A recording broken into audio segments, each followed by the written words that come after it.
이번 자료는 53번 자료가 되겠습니다. 질문이 우울하게 시간을 보내고 있다는 이런 얘기를 하죠. 우울하게 시간 보내면은 참 나쁜 거죠. 희망찬 시간을 보내면 물론 더없이 좋겠으나 그래도 뭔가 좀 구상이라도 해야지.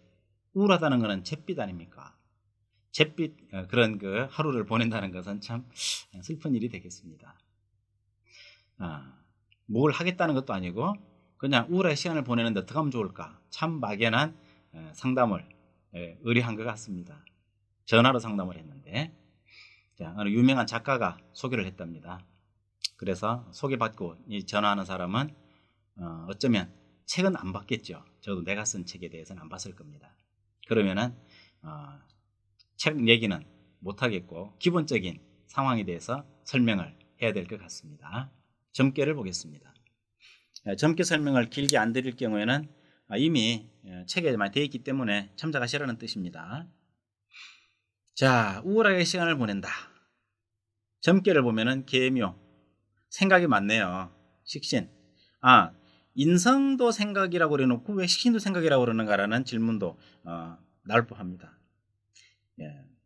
인성은 그냥 막연하게 망상을 하는 거라고 말한다면 생각은 이것저것 추적해보는 것을 말합니다. 다 생각은 생각이죠. 궁리라고 말하면 어울릴 것 같습니다. 식신은 궁리니까. 참 생각이 많겠습니다. 생각이 많은데 왜 우울합니까? 어느 생각도 종착역은 절망이거든요. 그러니까 우울한 거죠. 이걸 해봐도 그렇고 저걸 해봐도 그렇고. 그래서 우울하다는 말이 이해가 됩니다. 역량을 볼까요? 어떻습니까, 역량이? 이 정도 역량이라면 참 의지할 게 없네요. 연까지 볼까요? 네, 마찬가지네요. 자, 이렇게 병술월에 계묘일날 인연이 되었습니다. 젊게 보니 답이 안 보입니다. 금이 보여야 되겠죠? 저 연간에 금이 있습니다. 그러나 이미 죽은 금이죠. 병화를 만났으니. 자, 희망을 주려니까 시주에서 어떻습니까? 거대한 에베레스트만한 산이 하나가 딱 버티고 있습니다. 목생화 해가지고 하는 일이 뭡니까? 화생토로 가버리네요. 그래도 친구라도 만나서 좀 위로라도 받고 싶은 그런 마음 정도. 참으로 의지할 데가 없어서 상담을 의뢰한 것 같습니다. 무게합, 부담이 가득하군요. 점괘를 시간적으로도 봅니다. 과거와 현재와 미래. 공간적으로도 봅니다. 부담, 끝없는 부담. 계속 부담이 생성되고 있네요. 태평양 바다에 태풍이 계속 유입되는 그 에너지를 받아가지고 강해지듯이 그만큼 나는 휘말리는 거죠. 소용돌이 아닙니까 이거. 내가 중심이 딱 잡혀서 계유나 계에 딱 돼 있으면 흔들리지 않죠. 그러나 이렇게 지금 허약한 상태에서는 바로 휘말립니다. 마치 안개가 바람에 날리듯이. 그래서 점괘로 봤을 때 이 상황이 이해가 된다. 그러나 지금 당장 길은 안 보인다. 임자가 시에 와 있었더라면 뭐 그래도 친구하고 의논해 봐라. 곧 길이 보이겠다 하겠는데 그게 안 되는군요. 경인년. 경은 반갑습니다. 이것이 이제 연으로 봤을 때 올해의 상황도 되지 않습니까? 그랬을 때는 점괘에서는 멉니다. 그러나 태세에서는 가까워요. 공부하세요. 이렇게 답이 나오죠. 공부 가능합니다. 경인년에는 공부하세요. 물론 공부가 뿌리 없는 공부입니다. 아쉽네요. 그래도 공부도 하고 궁리도 하고 급한 마음은 좀 쉬고 이런 점괘상의 제안은 뭘 하라는 것보다는 공부하는 쪽으로 권장할 수가 있겠습니다. 자, 사주를 볼까요? 34살. 아우 젊은 여자군요. 30대 초반인데 중반? 예, 중반이군요. 중반인데 우울하게 보낼 시간이 아닌데 우선 용신 찾아볼까요? 자월, 임신일, 유시. 굉장히 강하죠? 신강. 신강 하든지 일강 하든지 상관없습니다. 일강도 뭐 좋습니다. 일강이라고 하는 게 좋다고 제가 말씀드리는 것은 신강 신약 그러니까 건강이 안 좋을까봐 염려하는 사람이 많아서 일강이라고 하라고 제가 얘기를 또 하기도 합니다. 최근에는. 자, 임신, 영감이죠. 신비직관. 그러나 왕할 때에는 뭐라고 그랬습니까? 망상. 망상이 좀 있네요. 점괘에서는 국리라고 했는데 사주에서는 망상이네요. 그러면 망상 잘할 수 있는 사주 구조를 가지고 식신을 만나서 국리하다 보니 답도 없는 신기루를 쫓고 있는 그런 상황으로 전개되는 것은 아닐지, 이런 생각도 해볼 수 있습니다. 용신은 뭡니까? 목이죠.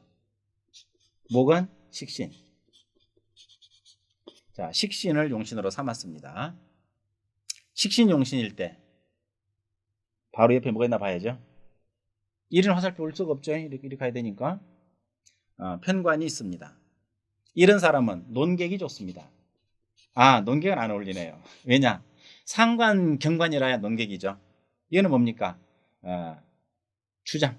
논객과 좀 다른 느낌이라고 이해하시면 되겠습니다. 주장. 식신을 봤으면 지금 열망하는 게 무엇입니까? 무토가 되겠습니까? 오화가 되겠습니까? 그렇죠. 오화죠.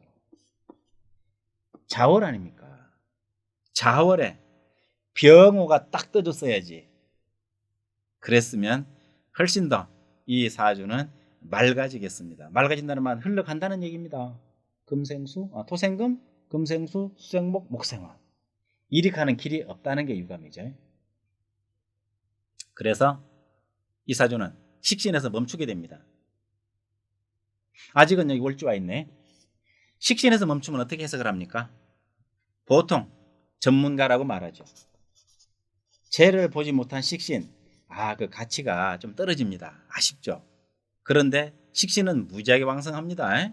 갑자 대단합니다. 그래서 저 왕성한 힘으로 뭘 하긴 해야 되겠는데 뭘 하면 좋을지, 어차피 창조, 창작 이런 쪽으로 관찰할 수가 있겠죠.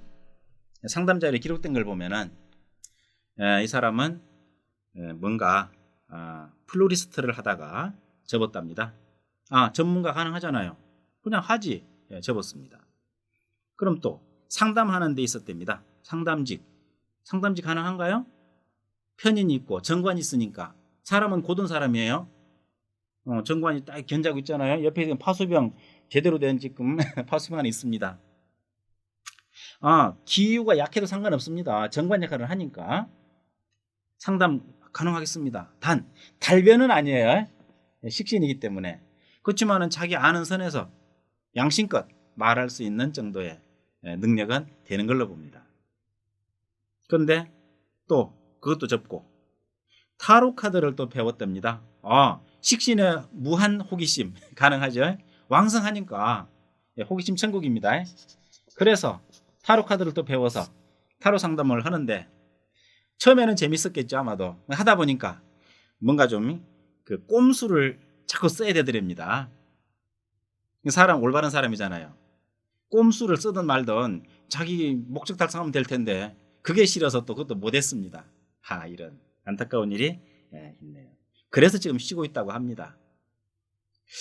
어쨌든 이 사람은 좀 정신세계 쪽으로 좀 맑게 쓸 수 있는데 식신이 저렇게 힘이 왕성하니까 청하니까, 왜 청하냐면 그래도 그건 받지 않았으니까.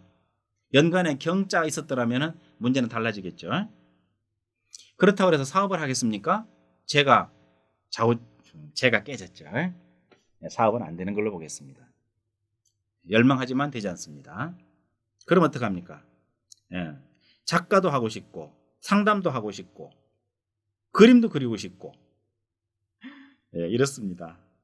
돈이 또 되겠냐고 묻는다면 이 사주는 지금 돈 따라가면 안 되는 거잖아요. 돈은 인연이 없습니다. 그래서 어쩔 수 없이 전문성으로 살려야 되는데 얘기 나누면서 느낀 것은 좀 마음은 좀 착해 보입니다. 양반이에요. 왜? 정관 있고 식신 있으니까 양반입니다. 또 가족한테 얹혀 있다는 것도 부담 중에 하나죠. 그래서 이런 사주를 봤을 때는 뭔가 지금 한 가지라도 제대로 잡고 해야 되는데 저 식신이 줄 떨어진 연처럼 방향을 잡고 나가기가 조금 아쉬운 것이 못내 걸립니다. 자, 경인년을 보면은 경인년 식신인데 깨졌죠. 편인한테. 그래서 천간에 화가 들어오기를 기다리자니 참 먼 일이 되겠습니다. 이런 사람은 돈 벌 거 하지 말고 오로지 전문가로서 한 가지를 해야 되는데, 식신이 하나면은 보통 한 가지 하는 게 보통이거든요. 그런데 어쩐 일로 이렇게 여러 가지를 찝적대 보고 있는 것은 아마 아직까지 자기 방향을 못 잡아서 그러리라고 생각이 됩니다. 그런데 지금 수년 내로 방향을 잡아야 됩니다. 왜냐하면 이 갑이 오래 있잖아요. 이제 시간 지나가면 점점 멀어집니다. 그래서 지금 부지런히 연마해서, 가령 명리학자는 어떨까요? 사주풀이 하는 사람. 아마도 예언가는 좀 약할 겁니다. 인성이 이제 별로 도움이 안 되는 걸로 봐서. 그렇다면 논리적으로 푸는 것, 즉 사주 강사 가능할 것 같지 않습니까? 강사는 상관이 필요 없어요. 굳이 식신이면 충분합니다. 근데 아는 전문 분야만 말하면 되니까. 상관은 임기응변을 요구할 때 이 논객 같은 경우에 필요로 하지만 주장은 식신으로 가능하거든요. 학자들 어때요? 학자들의 주장 참 꼬장꼬장하죠. 학자들은 남의 말을 들으려고 안 해요. 왜? 논객은 남의 말을 들어서 받아치기라도 하지 식신은 주장만 합니다. 그래서 학자로서 나가면 좋겠고, 지금 이제 방향 잡는 걸로 봤을 때 아마도 상담 쪽이 그래도 구원할 부분이 아닌가, 그렇게 봤을 때 이 여성에게는 좀 더 공부해라. 공부해서 상담 쪽으로 자기 전문을 살리면 좋겠다. 어차피 사업이 아니라면 상담이죠. 상담이 두려운 것은 상관이 없어서라고 할 수 있습니다. 그런데 상관만 살라는 법은 없습니다. 식신식으로 상담하면 되죠. 정관도 상담하고 있는데 기토일관이면 정관 아닙니까? 낭오리게 하는 겁니다. 사람이 다 갖출 수는 없잖아요. 부족한 것은 만들어가면서 사는 것도 삶의 지혜가 아닐까, 이런 생각을 해봅니다. 이렇게 사주가 들어가니까 책에서 점괘만 보고 이해한 것과 좀 다르죠. 좀 선명한 그런 느낌이 아마 드시지 않을까 싶습니다. 이렇게 이해를 하고 나면 훨씬 더 점괘를 보거나 사주와 연결시키는 것에 대해서 어느 정도 좀 감이 잡힐 것 같은 생각이 드네요. 도움 되셨기 바랍니다.